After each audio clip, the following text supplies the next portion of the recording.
Pemirsa, ancaman yang hadir semakin nyata dengan munculnya aliansi trilateral antara Australia, Inggris, dan Amerika Serikat atau AUKUS. Rencana Australia untuk membangun kapal selam nuklir sebagai bagian dari kemitraannya dengan Amerika Serikat dan Inggris dinilai bisa menjadi ancaman serius dalam bidang keamanan. Kondisi ini bisa memicu perlombaan senjata yang berujung pada gangguan terhadap stabilitas kawasan. Lalu, apa yang bisa Bakamla lakukan supaya ancaman bisa dicegah sejak dini? Kita kembali lagi berdiskusi dengan Pak Wisnu tentunya. Ya Pak Wisnu, ini naik lagi nih permasalahannya ya. Jadi kalau tadi kita sudah memetakan masalah dari yang paling fundamental ya, bicara bagaimana penguasaan atas wilayah, kemudian bagaimana kondisi nelayan yang sebetulnya itu punya potensi juga menjaga begitu ya. Nah, kira-kira Pak kalau terkait dengan isu globalnya nih Pak, kalau tadi kan kita sudah katakan ada dibangun pusat maritim Bakamla, di satu sisi sangat positif ya Pak ya. Tapi di sisi lain Amerika pun kan membangun satu sendiri gitu ya, AUKUS sendiri begitu Pak. Dengan United Kingdom dan Inggris begitu ya. Dan kemudian juga ini menjadi menjadi salah satu yang apakah perlu diwaspadai juga Pak. Karena kekuatan tiga negara ini kan luar biasa gitu Pak. Tapi di luar Tiongkok ya Pak ya ini ya. Nah, Bapak melihatnya kalau ini apakah mungkin menjadi sebuah persaingan geopolitik begitu Pak? Kemudian aliansi baru ini menjadi satu hal juga yang harusnya ASEAN sudah memprediksi itu menjadi sebuah katakanlah tantangan begitu ya? Betul, saya sepakat dengan tadi yang disampaikan Ibu. Memang itu menjadi tantangan buat ASEAN dan mau tidak mau, suka tidak suka hadirnya aliansi yang kemudian berfriksi di wilayah ASEAN itu tentu akan sedikit banyak memberi pengaruh kepada situasi dan dinamika situasi di laut kita atau di ASEAN khususnya.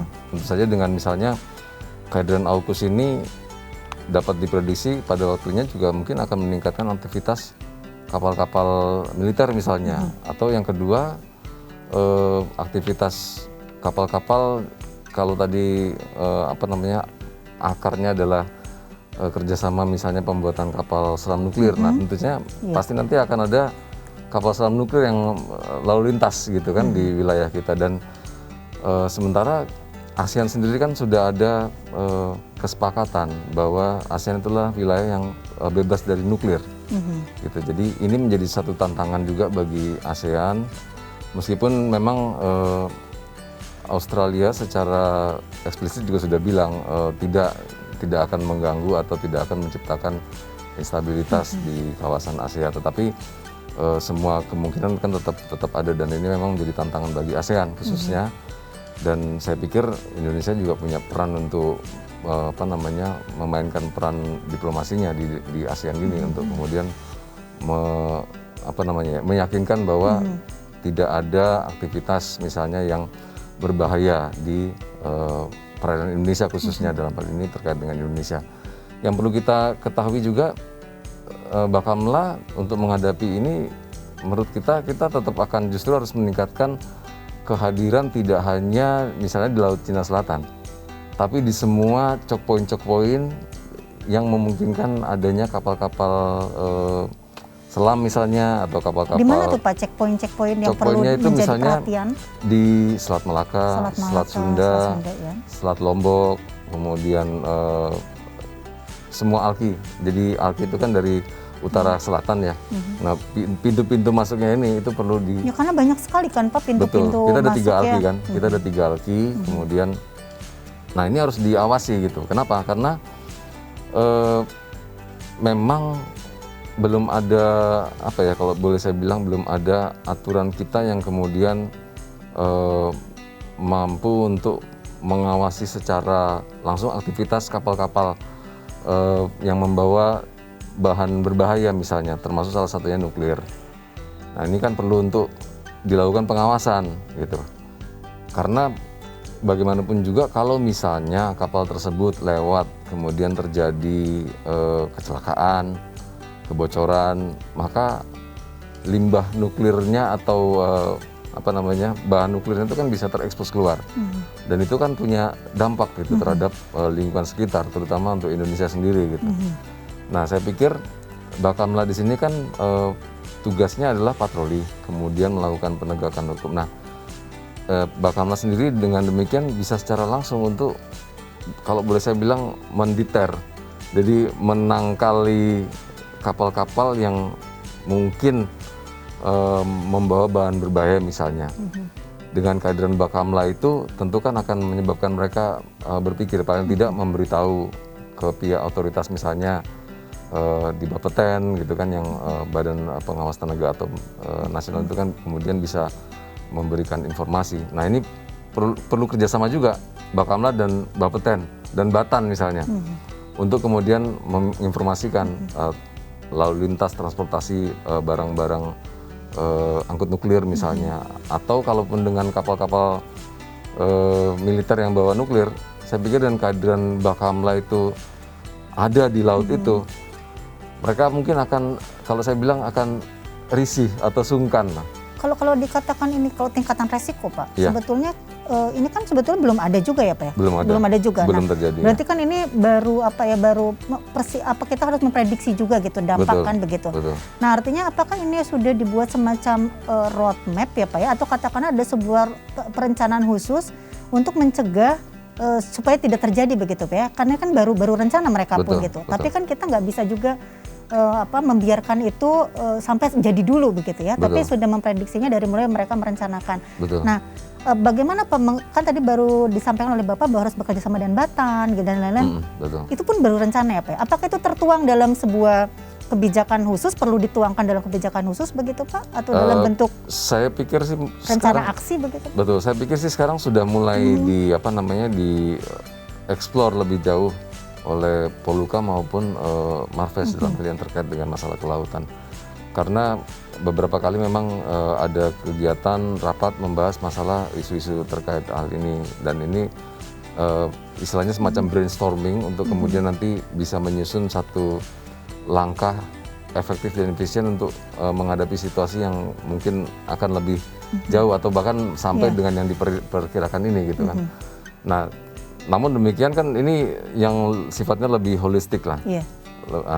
Namun Bakamla sebagai bagian yang nanti juga akan terlibat, kita istilahnya boleh dibilang mengambil langkah inisiatif lebih dulu. Misalnya dengan siapa nih kita kerjasama? Oh, pertukaran informasi kalau lalu lintas nuklir dengan Bapeten, dengan Batan. Nanti kita akan menjalin koordinasi. Kemudian misalnya dengan ESDM. Kalau kita tahu kemarin kan ada rig Nobel yang dioperasikan SDM eksplorasi di Laut Natuna. Nah kita kerjasama untuk pengamanan, gitu. Nah ini bagian-bagian ini kan boleh dibilang inisiatif dari Bakamla untuk kemudian nanti kalau misalnya roadmap yang istilahnya holistik atau komprehensif itu sudah terbangun, ini tinggal plug and play saja gitu. Oh butuh kerjasama antara Kementerian A dan Kementerian B. Sudah ada gitu. Itu caranya. Jadi kita pendekatannya saat ini adalah inisiatif awal dalam konteks kerja yang bisa dilakukan oleh Bakamla dulu. Nah kalau demikian Pak, kan sebetulnya akhirnya kita harus berpikir kebijakannya itu harus clear ya Pak. Betul. Dari internal nih Pak Indonesia. Betul. Nah kira-kira dalam bentuk apa ya Pak? Apakah dalam bentuk perpres gitu atau undang-undang khusus gitu Pak berkaitan dengan tadi ya Pak ya, mengintegrasikan kerjasama tersebut untuk mengantisipasi hal-hal yang memang belum ada mungkin di 5 tahun ke belakang kemarin Pak.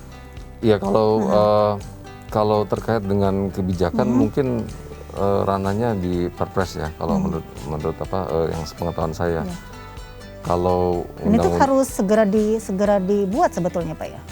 Memang harus dibuat, tetapi memang kita ketahui karena isunya dinamika itu sangat kompleks dan boleh dibilang faktor eksternal internalnya juga perlu untuk dipetakan dan membutuhkan waktu saya pikir. Jadi memang perlu untuk dibuat kajian lebih dahulu untuk kemudian bisa membangun semacam roadmap untuk mengatasi atau mengamankan wilayah.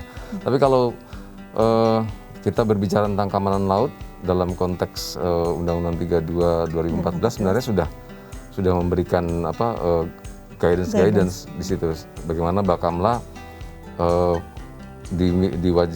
ditugaskan, difungsikan untuk bisa mengintegrasikan sistem informasi, berwenang mengintegrasikan sistem informasi itu di pasal 63. Dan di situ juga Bakamla punya fungsi juga dengan mengintegrasikan, maka Bakamla diharapkan mampu membangun atau membuat atau berfungsi sebagai peringatan dini.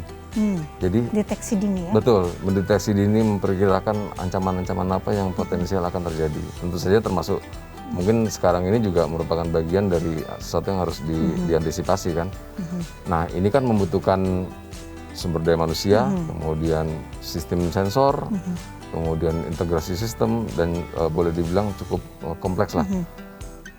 Tapi memang bukan pekerjaan yang saya bilang tadi, bukan pekerjaan Sederhana, semalam, sederhana, tapi butuh waktu dan harus dimulai dari sekarang. Dan sekarang Bakamla sedang concern untuk membangun kapasitas dan kapabilitas khususnya dalam peringatan dini. Gitu. Ya Pak, tapi ada yang menarik Pak, karena tadi kita berbincang tentang bagaimana Amerika sendiri memfasilitasi membangun pusat maritim di satu sisi ya Pak. Tapi kita juga berhadapan dengan kalau saya lihat sih sebetulnya masih tantangan ya. Artinya kita tidak bisa mengatakan ini klaim sebuah ancaman pada saat berbicara kapal selam nuklir ini ya Pak ya. Betul. Katakanlah itu sebuah tantangan dulu yang harus kita antisipasi begitu. Tapi di satu sisi kan AS ini kan memberikan kontribusi begitu Pak. Apakah ini juga punya dampak ya? Artinya Indonesia bisa sangat secara diplomasi gitu. Itu mempermudah juga untuk kemudian jalur diplomasinya terhadap AS khususnya. Iya, memang bagaimanapun juga kalau kita bicara dengan konsep diplomasi itu kan ada, kalau saya bilang ada 9 track lah, segala macam, mulai dari government, kemudian kementerian lembaga, akademi, dan mungkin ekonomi itu ada.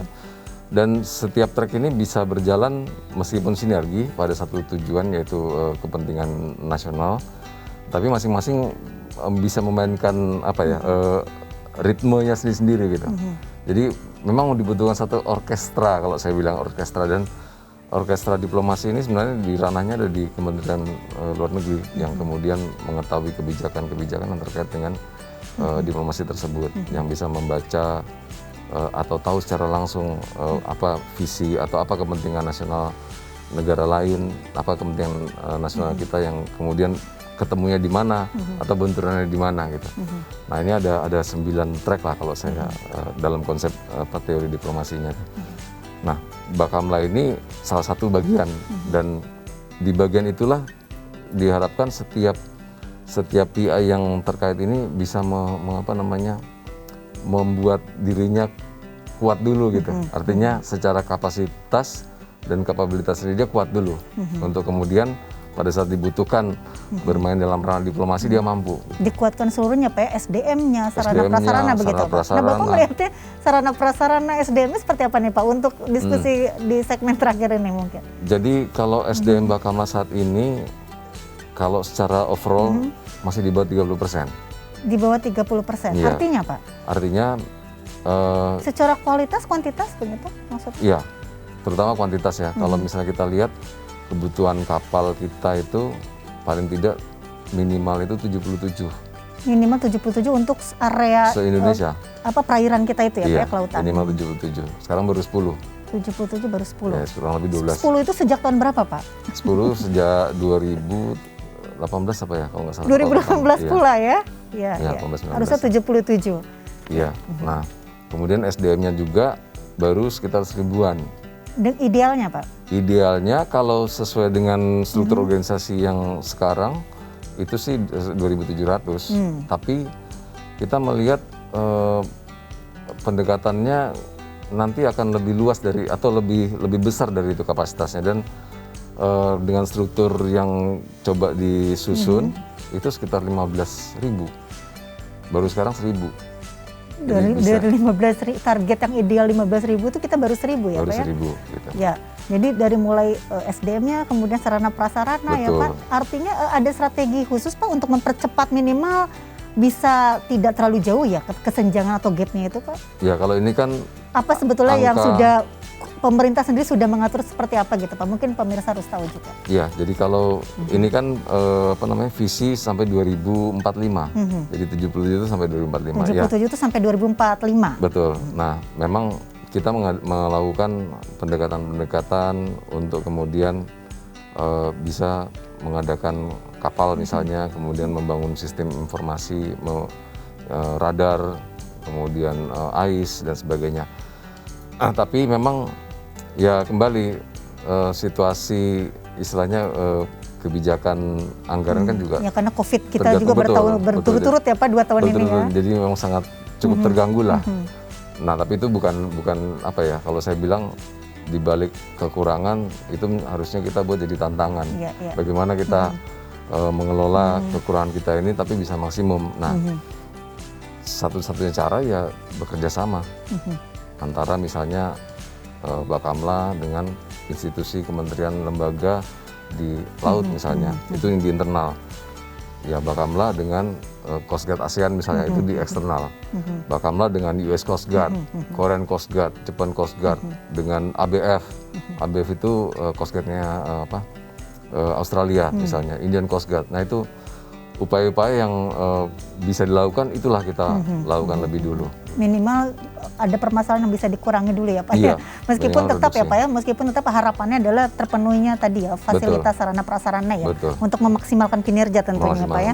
Ya Pak, sebelum ini segmen berakhir Pak, tentunya apakah Bapak bisa memberikan semacam closing statement begitu Pak, terutama terkait bagaimana supaya juga nelayan juga tenang ya sebagai warga negara Indonesia itu untuk kemudian juga memanfaatkan laut dengan baik ya dari berbagai ancaman yang mungkin juga mereka sangat mengkhawatirkannya gitu. Ya, jadi kalau boleh saya sampaikan kepada saudara-saudara yang para nelayan di Indonesia, sebenarnya tidak perlu khawatir dengan situasi apapun yang terjadi. Baik yang di Laut Natuna Utara sekalipun, para nelayan-nelayan pun tetap dapat beraktivitas karena apa yang terjadi di sana, kapal-kapal yang lalu lintas itu tidak bertujuan untuk mengganggu aktivitas nelayan-nelayan tersebut. Jadi nelayan-nelayan dapat tetap bekerja, dapat tetap melakukan aktivitas menangkap ikan untuk memenuhi kebutuhan hariannya. Dan tapi kembali bahwa laut ini, apalagi Indonesia sebagai negara kepulauan ini tidak bisa dikelola oleh 1-2 institusi saja, tapi membutuhkan semua. Itu sebabnya maka kita berusaha untuk membangun sinergitas antara semua pihak yang memiliki kepentingan terhadap keamanan dan keselamatan di laut, antara Bakamla, TNI AL, KKP, Perhubungan, kemudian Bea Cukai, dan semua pihak yang terkait. Karena hanya dengan sinergitas itulah maka kita dapat melakukan sesuatu yang penting buat masa depan bangsa. Itulah makanya kita kemudian berusaha untuk mewujudkan moto Guarding the Sea for Our Future. Guarding the Sea for the menjaga future. Laut untuk masa depan bangsa. Menjaga laut untuk masa depan bangsa. Luar biasa ya Pak ya. Terima kasih Pak atas statementnya tadi yang juga menggugah ya, dan terima kasih atas perbincangan yang menarik dan sangat luar biasa, dan mudah-mudahan ini memberikan banyak insight buat teman-teman atau pemirsa lainnya pada saat berbicara kelautan dan kemaritiman ini. Terima kasih Pak Wisnu atas waktunya. Mudah-mudahan kita bisa berjumpa lagi dengan kesempatan. Terima kasih. Ya, pemirsa, memetakan keamanan Indonesia di tengah persaingan geopolitik Laut Tiongkok Selatan tentunya membutuhkan kerjasama seluruh pihak agar tercipta keamanan dan ketertiban dalam konteks kelautan dan kemaritiman di Indonesia. Saya Antik Bintari undur diri, sampai bertemu lagi di lain kesempatan tentunya di Bersama Pakar di Mata Milenial Indonesia TV, Matanya Indonesia. Sampai jumpa.